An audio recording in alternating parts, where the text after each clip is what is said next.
I want to discuss the it factor, quote unquote, that Aiden Hutchinson reportedly has. He's getting a lot of praise from Allen Park. A lot of the coaches are blown away, right? This is interesting. Usually, coaches are blown away going into camp by the second, third, fourth round guys, right? They didn't expect it. It's tough to be blown away by the guy you select number 2 overall because you're expecting him to be that good. Having said that, I don't believe this is a bunch of smoke just trying to prop up Aiden Hutchinson. What I'd like to accomplish in the next 14, 15 minutes is I'd like to mentally prepare you for what you should expect and should see on the field this year from Aiden Hutchinson. You can go from 7, 8, 9, you can even project 10, 11, 12 sacks, double digits, be my guest. That's irrelevant to me. What's relevant is that 5 of the last 6 defensive linemen taken number 2 overall have won Defensive Rookie of the Year. Chase Young, Nick Bosa, the most recent 2. And since the year 2000, I believe off the top of my head, it's Julius Peppers, Von Miller, Chase Young, Nick Bosa. I'm missing one player. The 6th player is Chris Long, but he didn't win it. There's one player I'm missing on that list. Julius Peppers, Von Miller, Nick Bosa, Chase Young. All taken number 2 overall. Oh, and Ndamukong Suh. How could I forget? That's our boy. Defensive Rookie of the Year. 5 of the last 6. Not bad. Not bad if you ask me. Guys that can get to the quarterback, guys that are going to put pressure on the quarterback. In a league where, we've become so accustomed to advanced metrics, advanced analytics, sacks are important. But boy, I can learn a lot about a defensive player, especially if he plays on the defensive line, by how many quarterback pressures he gets. See, sometimes TJ Watt will go a game where he has no sacks, and the Steelers win, and the opposing offense looks like it got nothing accomplished. Why? Well, he got to the quarterback 5 times. It wasn't a sack, but it was a quarterback pressure. It wasn't a sack, but you made the quarterback release the ball half a second sooner than he wanted to. Or you made him hold on to the ball half a second later than he wanted to. And that's all the difference between an incomplete pass, a completion, and an interception. That's how marginal the NFL is.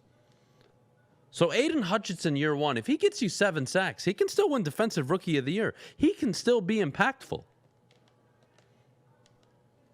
Sacks can sometimes also be misleading, right? You can be an individual who finishes the year with double-digit sacks, let's say 11, but you only had 17 quarterback pressures, which means when you got to the quarterback, it just so happened that the quarterback held onto the ball. He wasn't able to release it, some of it to your credit, some of it to your teammates' credit, some of it to the quarterback's mistakes. See, there are also players in the league who get 25, 30 quarterback pressures, but don't finish with the same amount of sacks as some of the other players. But they're just as, if not more, impactful. So Aiden Hutchinson, the number 2 overall pick, the consensus number 1 player on almost every team's board except Trent Baalke in Jacksonville. You got him number 2 overall. And what you should expect from that guy is to be one of the better players on your defense year 1. A disruptor, a guy that can get to the quarterback. Get to the quarterback. Doesn't have to be a sack. Can you get to the quarterback and make an impact for this football team? This team has been bottom 5 in terms of quarterback pressures and sacks over the last 6-7 years. It's been a rough go for the defensive line. And look, to the Lions' credit, under Schwartz and under Caldwell, when they had that one instance, that one season of success, the 10-win season and the 11-win season, what could you rely on every Sunday when watching the Detroit Lions? They were going to get after the quarterback. They were going to get after the quarterback. And that's why we talk about, you need a mobile quarterback. A mobile quarterback isn't Michael Vick or Lamar Jackson. A mobile quarterback is Joe Burrow, Aaron Rodgers, Justin Herbert, guys that can just make this much this much space, or delay the pass rush by this much, or extend it by rolling out, that can get you the extra 2-3 seconds maybe you need to hurt an opposing defense. That's a mobile quarterback in today's NFL. Josh Allen, love that he can run. Patrick Mahomes, he's mobile too. Kyler Murray, love that he can run. They're mobile, but the quarterbacks that win in today's NFL are the ones that stand in the pocket. How do you stop a guy from standing in the pocket? You draft a guy like Aiden Hutchinson, Detroit. That's how. That's why I've never been more confident in the Detroit Lions than I am today. Is Aiden Hutchinson a poor man's Nick Bosa? I mean, what exactly is that? What's the comparison with him and Bosa? I want to know. Where do you get that conclusion? Or where do you get that comparison? Nick Bosa in college, I could argue very similar to Aiden Hutchinson. Nothing consistent, nothing overwhelming. But year one, Nick Bosa had 9 sacks. He missed year 2. And then in year 3, last season, 15.5. Poor man's Nick Bosa? So you're telling me 7 sacks year 1. Year 2, if he plays 10 sacks. Year 3, 13 sacks, which would be less than Nick Bosa. I'll take that. I'll take 7, 10, and 13 in a 3-year stretch. You're telling me 30 sacks in 3 seasons? I'll take that. Hell yeah, I'll take that. Fumbles? I'll take that. But I don't understand this idea that he's a poor man's. Why? Why? He's not as athletic. He's a freak athlete. He graded out higher than Nick Bosa did in college in athletic score. I mean, what are we doing here? Oh, he has tiny arms. It's actually kind of better. Because when you make contact with the offensive lineman, you are driving into his pads. You're not relying on your long arms to push him out of the way. When you push, you have leverage. I don't understand why that's such a problem. At 2, he should be Bosa or better. At 2, he should just be a top 10 edge rusher after 2 years and top 5 going into year 3 and 4 and 5. That's the goal. That's the ideal goal when you take somebody that high. You want these guys to be great, of course. But to say, if I told you he got 33 sacks in 3 years, would you take it?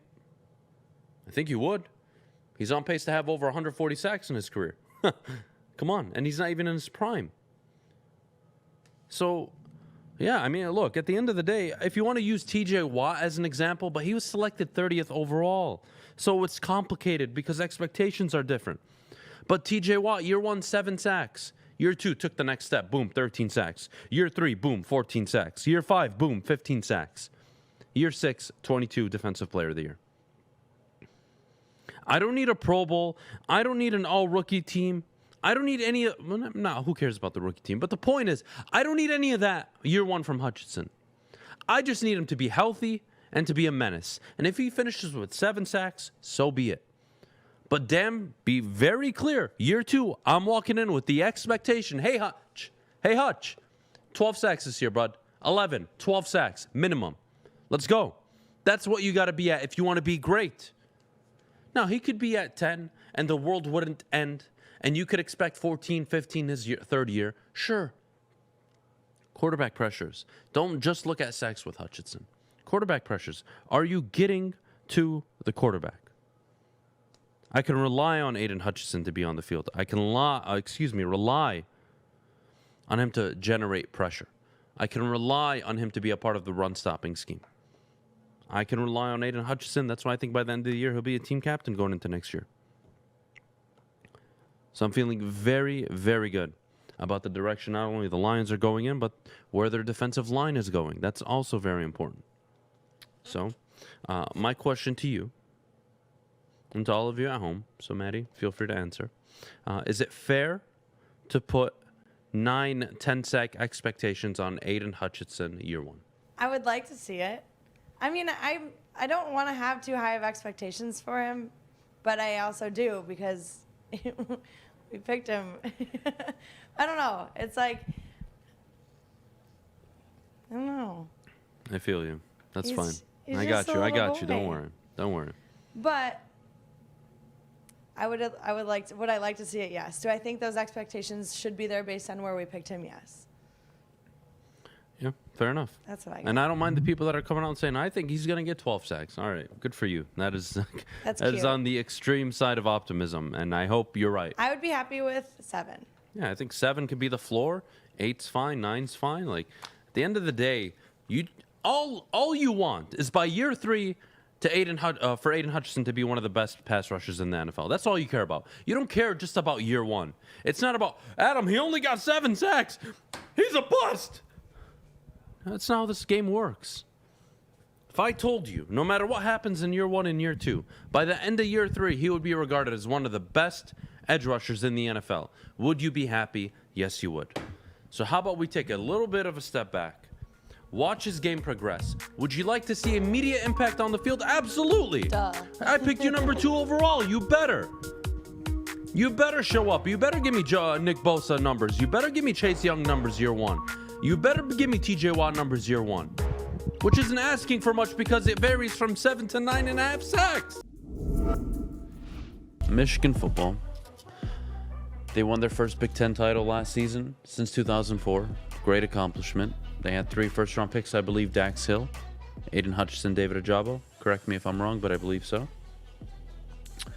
Fantastic season. Hassan Haskins leading the backfield. Blake Corum, dynamic running back. You had J.J. McCarthy in and out of the lineup. Emerging wide receivers, nothing special. Eric Aldo was a solid player for you. I want to revisit last season. And I'm not going to make the case for J.J. McCarthy right now. I'm not. What I'm going to do is acknowledge what Cade McNamara is. And by the end of this, if we can acknowledge what he is, then I think there is absolutely no reason that you would actually sit here and tell me, Adam, Cade McNamara needs to be the starting quarterback for Michigan football this season. But before I go into the games, before we start going over last season, answer honestly. Do you want Michigan to be a team that's contending every single year for the Big Ten and for a college football playoff appearance?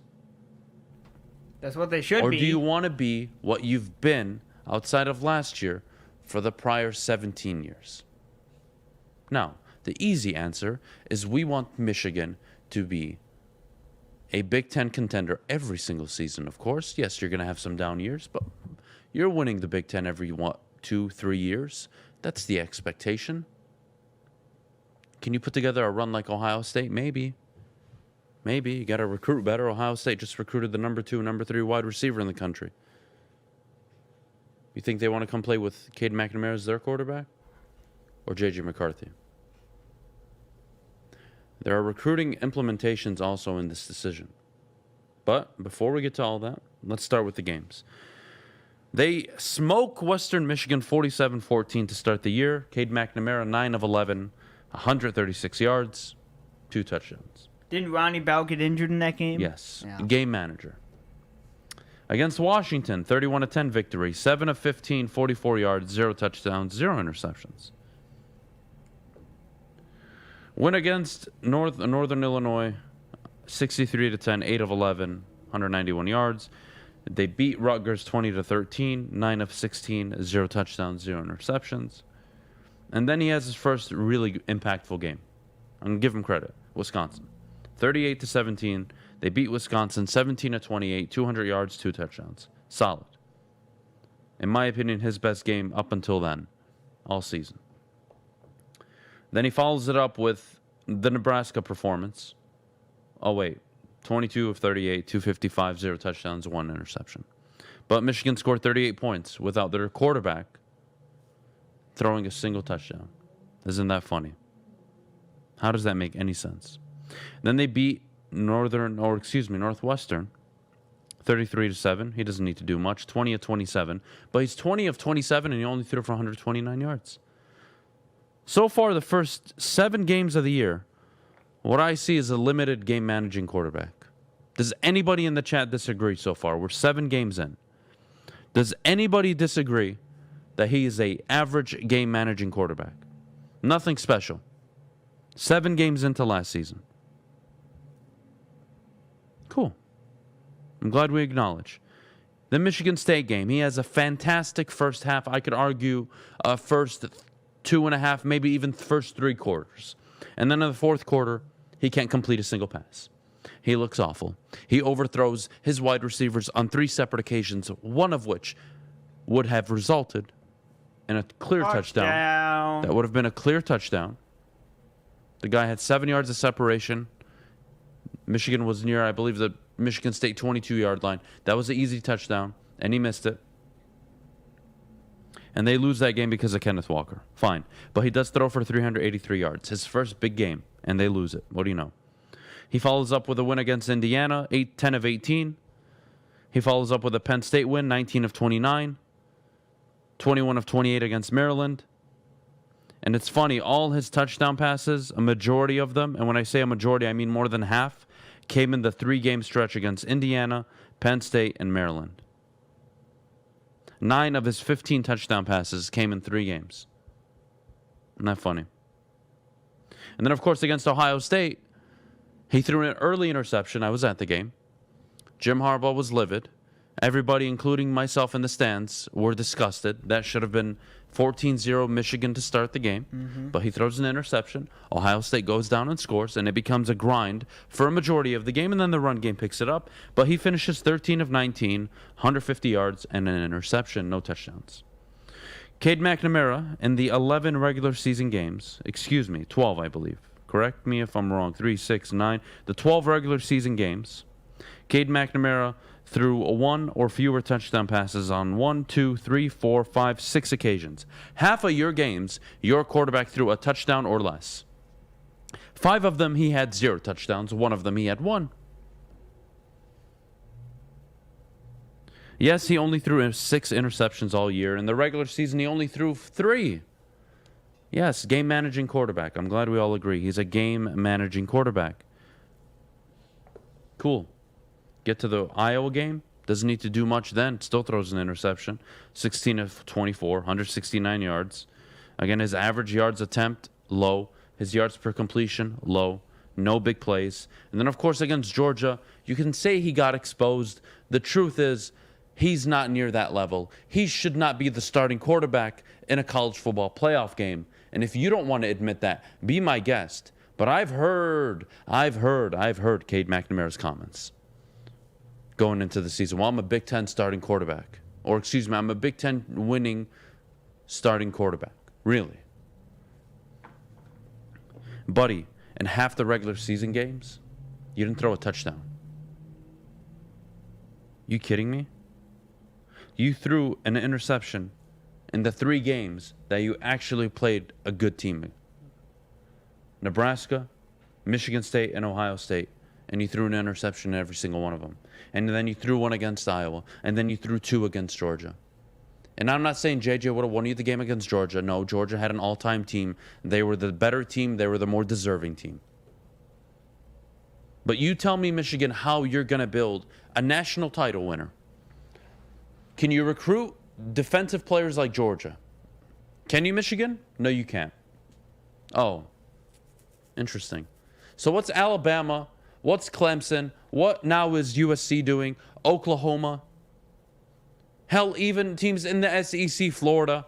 What are all these teams doing now to combat? Ohio State. What are they doing to combat these kind of defenses, especially around in the SEC? Oh, wait, they don't care. And Alabama didn't care because they had Bryce Young and Jameson Williams in the SEC championship game, and they beat Georgia just fine. At the end of the day, call it what you want it. You look at all the teams that are competing on a national scale, year in and year out. They have a dynamic quarterback. They're one of the better recruiting teams in the country, obviously. I don't need to be Mr. Know-It-All right now. You guys know all this stuff. I'm not telling you anything new. Dynamic quarterback, exceptional skill position players, competent defense, very good head coach. Are Ohio State contenders this year? Yeah, they are, because of their offense. They'll probably get a little better on defense for sure, but still, because of their offense. Bama, their offense.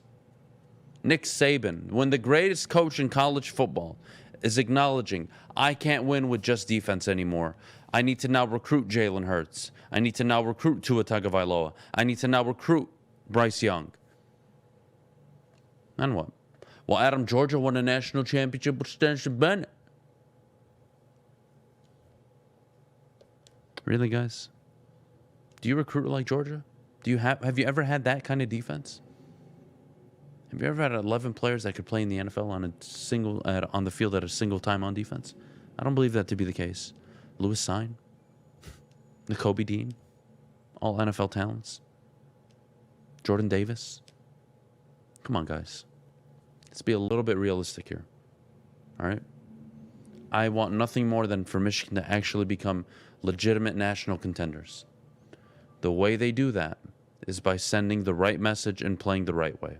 Yes, there is a right way to play football in today's world. Yes, there is. Yes, there is. Bill Belichick is struggling without Tom Brady. And he's the best defensive coach in the league. You look at all the defensive coaches around the league. The only two that have had semi-success have Josh Allen at quarterback and Bill Belichick as their head coach. Nobody else is having success. This is an offensive-driven league, and the pros, it's an offensively-driven league at the collegiate level. J.J. McCarthy is a better quarterback than Cade McNamara. Is he more experienced? No, he's not. Michigan, hear me out. You open up the season with Colorado State, Hawaii, Connecticut, Maryland, and then Iowa. Those first 4 games are so winnable, it's laughable. If you're telling me we need to see what Cade can give us, you want to do the 1 quarter, 2 quarter, whatever you want to do, I'm not here for it. Start J.J. McCarthy.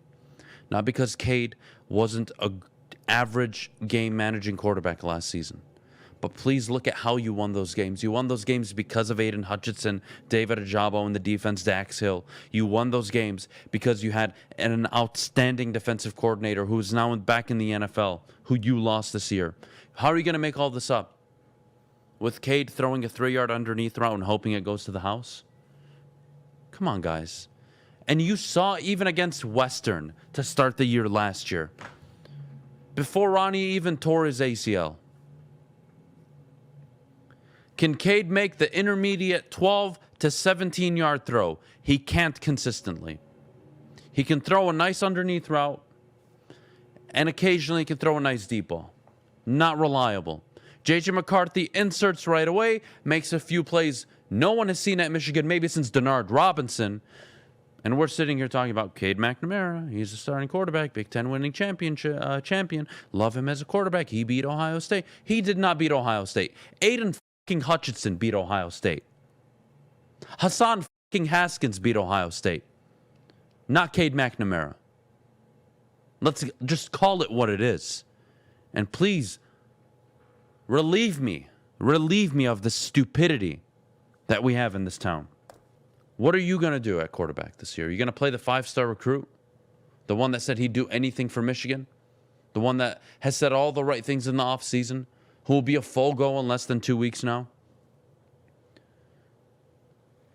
They're going to be practicing, and Cade's going to do what he does, and JJ's going to wow people. And if Harbaugh ends up going with Cade McNamara over the kid that is impressing the hell out of everybody, who has a higher ceiling, blows my mind. Blows my mind. Cade seemed to throw a pretty damn consistent deep ball against Ohio State. Justin, I'm not sure what game you watched, buddy. I am not sure what game you watched. That was the game that was won in the trenches, both offensively and defensively. Cade had nothing to do. But since we're talking about Cade throwing the football, don't you remember Cade's red zone beautiful throw? Oh, but it went straight at the Ohio State player. Excuse me. I do. Forgot. Cade McNamara is just a game manager. Clemson didn't become Clemson because they had players like Cade McNamara and Stetson Bennett as their quarterback. Clemson got on the map because they went from Deshaun Watson to Trevor Lawrence, and they had dynamic offenses. Ohio State won national titles because of their offense. They got to college football playoffs because of their offense. They win the Big Ten because of their offense. Even Michigan State will have to improve on offense, but they have Jaden Reed. They have Peyton Thorne, who I think is a better quarterback than Cade.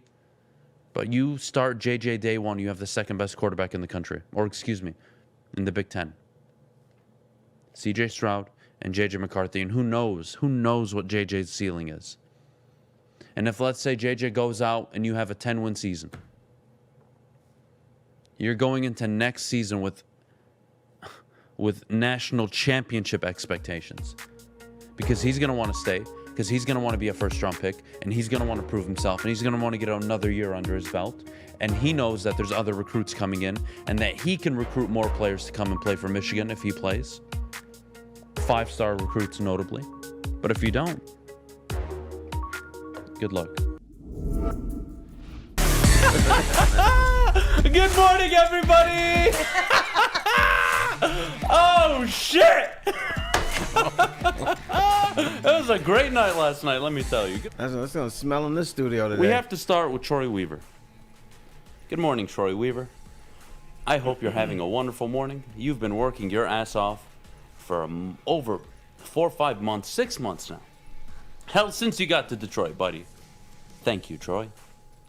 Welcome to Detroit, Jaden Ivey, the number 5 overall pick in the 2022 NBA draft. The kid that I believe will be at least the first or the second best player to come out of this draft. I can't believe the Kings were actually dumb enough to take Keegan Murray. Oh, Terry, I mean, there's nothing that warms my heart. It's dumb, but It's they the Kings, need a though. guard. But it's They've the been Kings. striking out on guards for years. They've been striking out since their existence, Terry. That's just the reality. But at the end of the day, good morning, everybody. I hope you're as happy as I am this morning. Oh, man, you traded Jeremy Grant for the 2025 Milwaukee pick. You dumped all the cap. You were able to move with the Knicks for Kemba Walker. You were able to take his cap. You're going to buy him out now. Trade up and get Jalen Dern. Who will be a backup? I think he'll be to better than DeAndre Isaiah Ayton. Stewart, actually.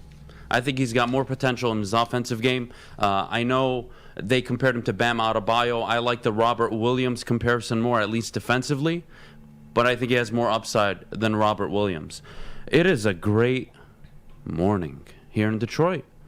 I mean, think about it, guys. You have, at the top of the top in terms of GMs, you have Steve Eiserman, Troy Weaver, Brad Holmes, all operating at an insane level. And then there's about 5 million miles worth of dog shit and manure, and then there's Al Avila, right? So, Al Avila's in his own little cage. We don't have to acknowledge him. That's all I'm going to give him this morning. But Troy Weaver, Terry, Sadiq Bey, I would argue one of the steals of the draft in his first draft. Absolutely. The next draft, number 1 overall pick, doesn't miss at all. Cade Cunningham, we're all happy to have Cade in town. And you follow it up by providing Cade Cunningham exactly what he needed, which was an off-ball co-star. And I believe that's exactly what Jaden Ivey can be. You can call it nuclear athleticism. You can call him a great I don't care what you want to call him. He's a goddamn athlete. And not only is he an athlete, he can handle the ball. He'll get better as a shooter, naturally. And boy, can he attack the basket. And that is going to help this team so much in transition this season, Terry. I'm happy. Here's the frustrating thing. When Stan Van Gundy was coach and / general manager, if Troy Weaver was the general manager and they just let Stan coach, Pistons would be a playoff contender now. Because then I don't think he would have missed on Devin Booker. He wouldn't have looked at some of these other players and pass on them.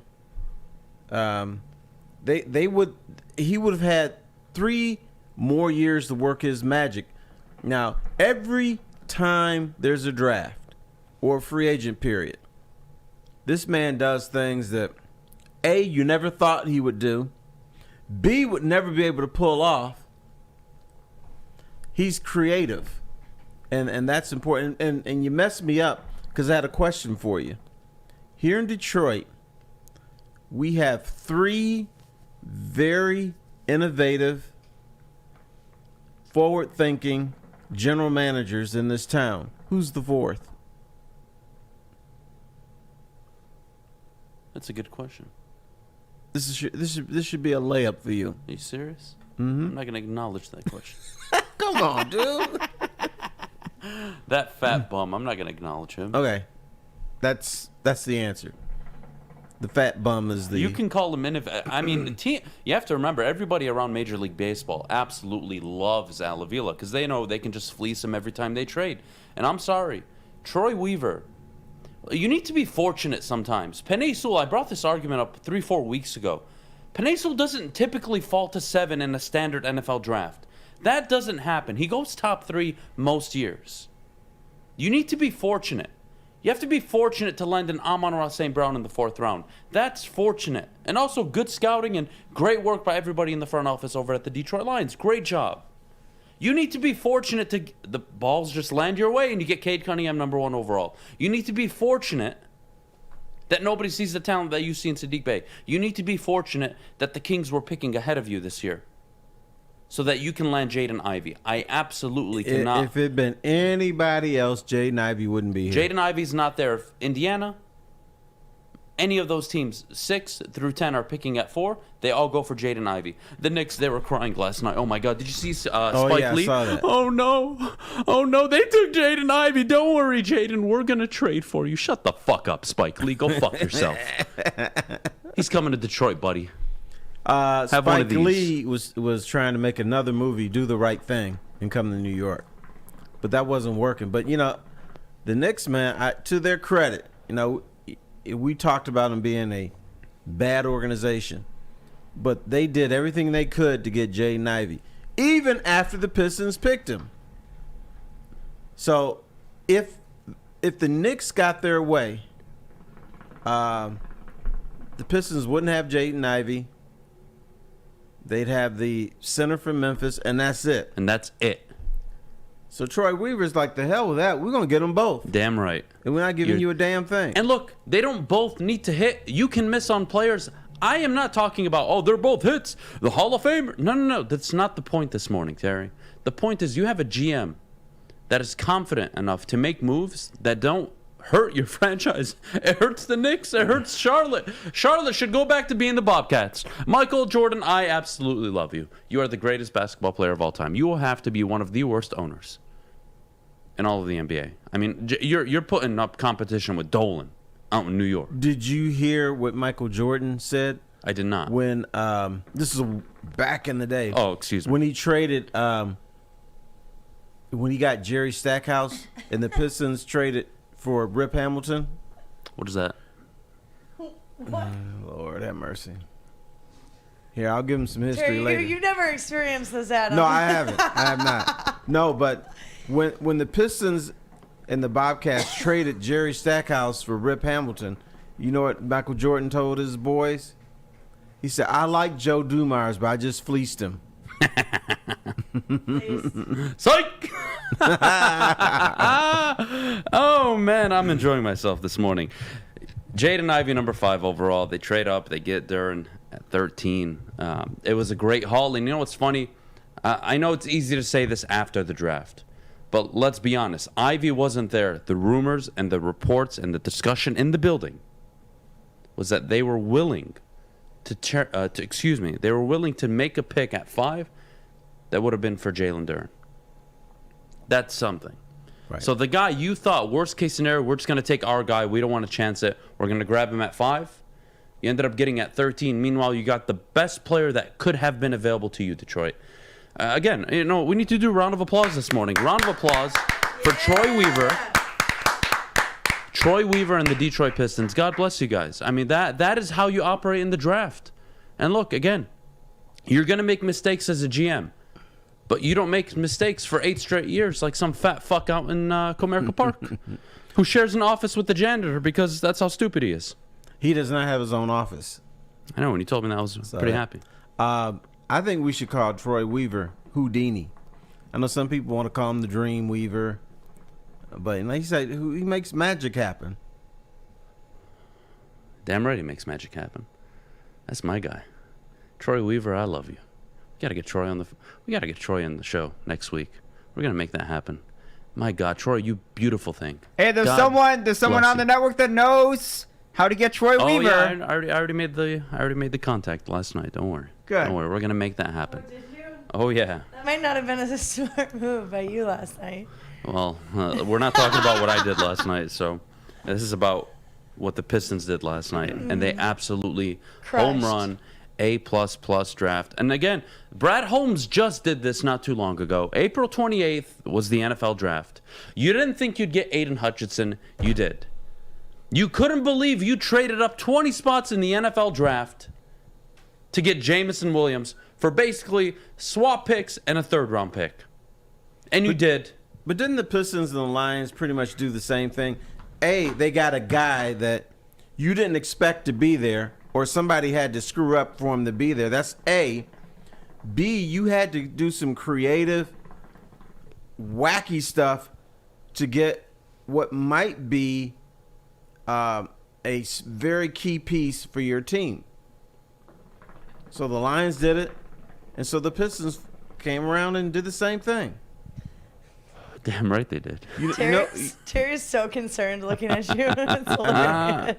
I'm trying to get the right look for him. I'm going to take a picture of him. Good morning. Good morning, Terry. I have not had this good of a morning in a minute. Starting five. Cade Cunningham. Jaden Ivey.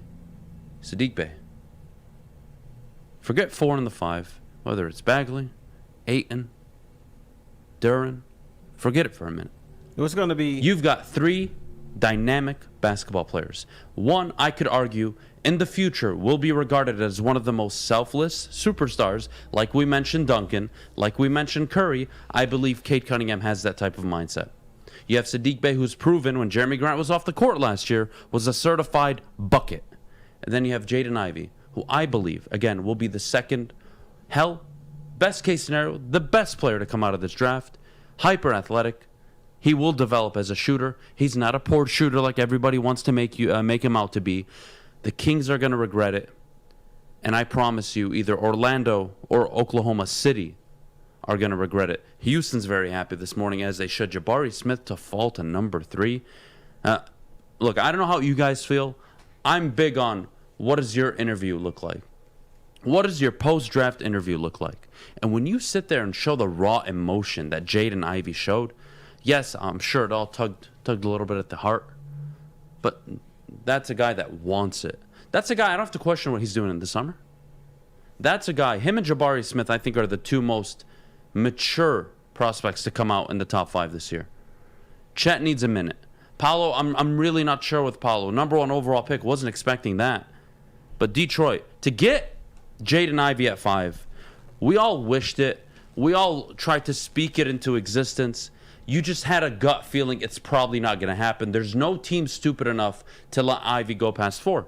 But let me introduce you to one of the worst franchises in all of professional sports. They're really up there with the Detroit Lions prior to Brad Holmes, and that's the Sacramento Kings. So everybody, round of applause this morning for the Sacramento Kings. I may take a trip to Sacramento this summer and leave a bouquet of flowers outside of their stadium, because no one's going to be going there in a few years because they absolutely suck. If you do go to Sacramento, you will not have a good time. Oh, I know. It's an awful city. Yeah. I've been to Sacramento before, It was one of those cities where we didn't leave the hotel when we went there. Oh, Terry. No, it wasn't like that. It was just, there was nowhere to go. All right, top 5 Detroit Lions heading into the season. I had fun with this list. I thought long and hard about it last night. A lot of it are defensive and offensive linemen. It's quite interesting. There's only 2 skill position players on the list. Obviously, Amon-Ra St. Brown and DeAndre Swift, like you'd expect. Where Jared Goff lands on this list, if he's even there. He's engaged now. He is engaged. Congratulations, by the way. Congratulations, See, Jared. I'm a Clap it up decent for Jared human. Goff. I can offer my congrats every once in a while. Just no happy birthdays. All right, let's start with number 5. My 5 most important Detroit Lions heading into the season. Number 5, we are going to start with Penei Sewell.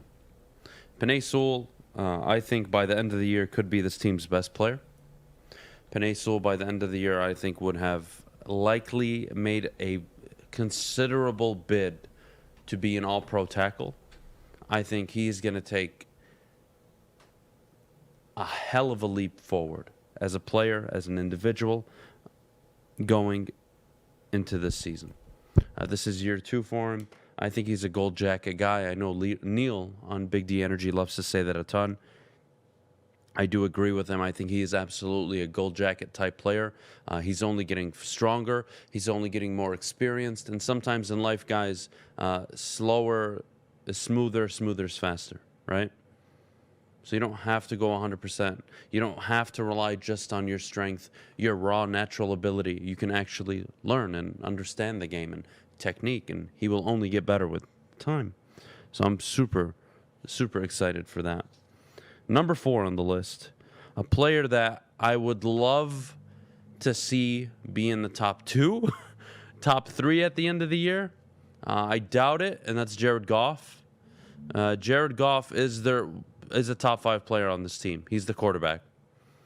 You can't go to any team unless they absolutely suck and find a quarterback not in the top 5. Goff, I could have made the case he should be at 5, and you can put Penei Sewell over him, but I think Goff, to be honest with all of you, is going to have a better season than most of you expect. I expect somewhere along the lines of 4,000, maybe 4,100 yards, 25, 26 touchdowns. If he is the Jared Goff we've seen over the last few years, 11, 12 interceptions, probably 13. If Goff has a better year than what we're accustomed to, and Ben Johnson really does a lot of good work with him, well, then I'd say 9, 10 interceptions, which would be pretty damn solid. So, of course, Jared Goff, number 4, again, the quarterback position, the most important position in football. Goff is going to dictate whether or not the Lions have a good season or not. They are not experienced enough yet, and their young talent isn't in their prime yet to compensate for average quarterback play. Now, coaching may be able to do that, but we'll have to wait and see. Season hasn't started yet. Number 3, this is an interesting one.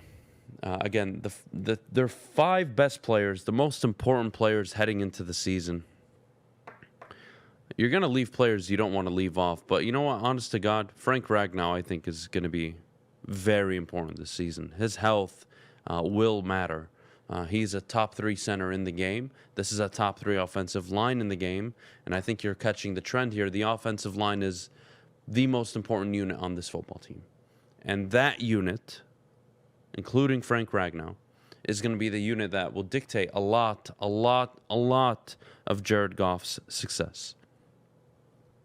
So yes, do I think Jared Goff is an MVP candidate this year? No, I think whoever says that is ridiculous. Again, take away the extreme, which is the highest data point, and the lowest extreme, and just go average out the middle. And what do you get with Jared Goff? Roughly 39 to 4,100 yards, 22 to 26 interceptions, 11 to 13 interceptions. Did I say interceptions the first time? I meant touchdowns.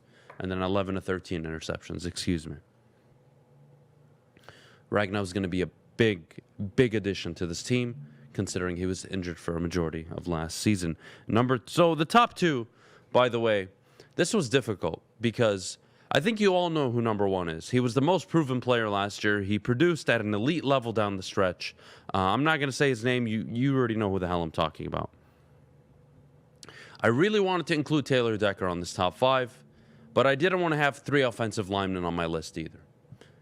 That doesn't mean they weren't deserving. And if I were to have a 6 and 7, Decker would be probably 6.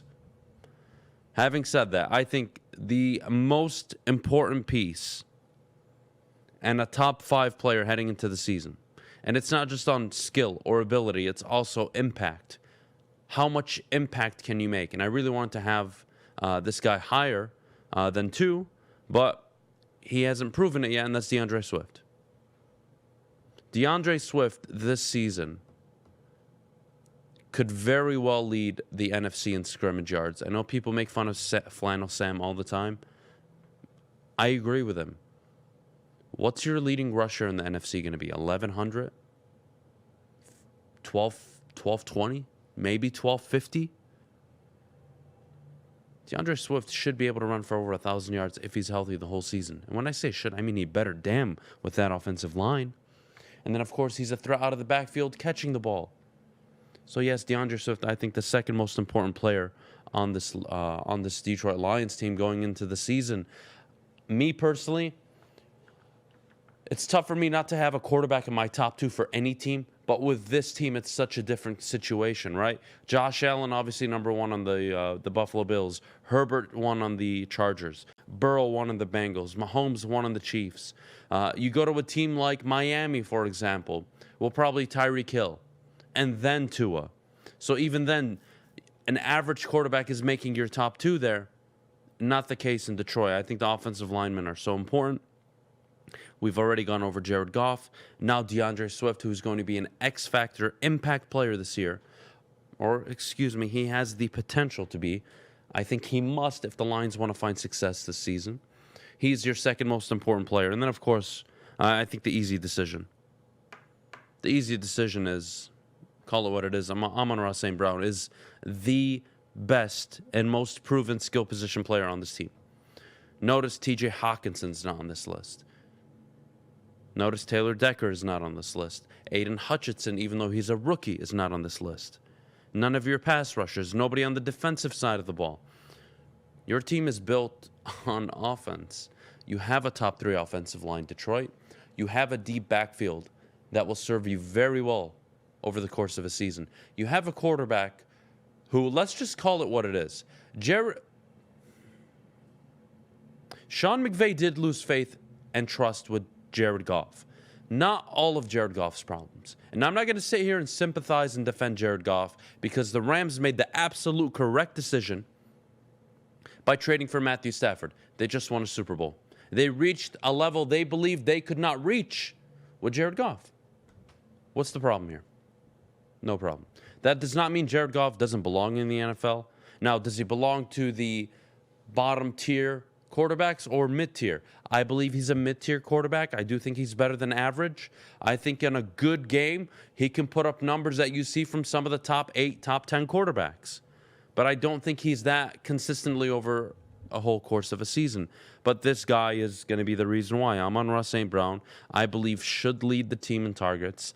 I believe should lead the team in receptions, should lead the team in yards, should lead the team in even touchdowns. Yes, Hawkinson, red zone threat. DJ Chark, red zone threat. You can run the ball in the red zone if you want with this team. Sure. Nobody was more impactful in the final 8 games of the season than Amon-Ra St. Brown. And Jared Goff, I believe, has never been in a better situation offensively than I would say year 3 under Sean McVay. Year 4 was a disaster. Not to Sean McVay's fault, but if you notice, the Rams started to not be able to do what they wanted to do. With that protected Jared Goff, by the way. The Rams weren't a good running football team. Even last year, they won the Super Bowl. Sony Michel and that offensive line was not some, oh my goodness, the Rams could really run the football here. Play action, misdirection like Sean McVay earlier on. It had nothing to do with that. This was Sean McVay realizing he had to evolutionize even his play calling, his game plan. And he knew he didn't have a quarterback that he could do it with.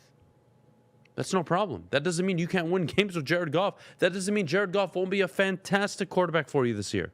That also doesn't mean he won't be a bad quarterback, right? He has the ability to play very well and very bad. And that's why he's a mid-tier quarterback and not one of the best in the league. Consistency is everything. So, Amon-Ra St. Brown, I believe the most important player on this football team going into the year. The best player going on into, the best player on this team going into the year. And he's proven it, right? Because if we're just going on talent, if this is my top 5 most talented Detroit Lions, you could arguably put DeAndre Swift at number 1. You could arguably put Aiden Hutchinson at 2.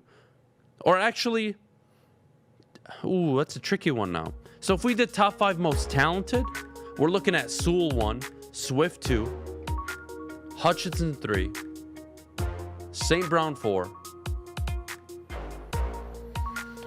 Oh, God, that's a tough list now. Wow. That's a good thing. That's a good problem to have, Detroit. That's a good problem to have.